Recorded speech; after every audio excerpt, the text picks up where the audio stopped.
We were talking about the eclipses that are coming up next week, technically the first one, right? In Virgo, and then we have one in Aries at the end. So are you feeling that yet? Or what? I'm feeling a little loopy today myself, so Yeah, I feel like a little bit of this is the Venus retrograde that happened on March 1st. I think that's starting to really affect people. Definitely the loopy feeling too. I've been hearing that from a lot of people on my channel too. Really, really weird dreams. And yeah, this first eclipse it's going to be for Central and Eastern time. It's going to be on Friday, March 14th. For Pacific, it'll be still the 13th for you guys. But this is a very powerful eclipse that is starting off eclipse season. With the four eclipses we're going to have this year, you're going to be circling back to things that are happening right now at this time in the fall when we have another round of eclipses. So this is a time to pay attention, get out those journals and pay attention to the things that are coming up for you is what I'm seeing. And then also we have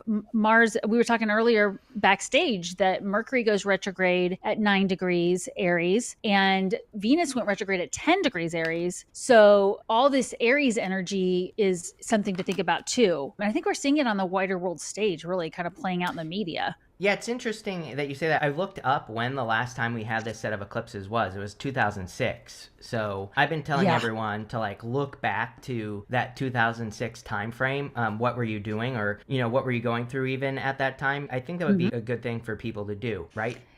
Absolutely. I do that. And if you don't remember, try going in your email and typing the date in. I do that sometimes. I'll just Yes. search the dates.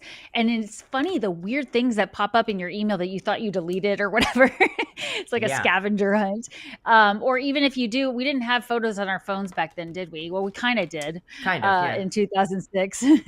But I've been doing that for 2017 because the last time we had Venus retrograde in Aries was in March and half of April in 2017. So I've actually been rereading Mm. my journals from that time and looking at photos from that time and did the email search and was like, oh, I had a totally different business at that time. And I was like, I forgot I was working on that project. So it's interesting, but there's going to be similar themes coming up for sure.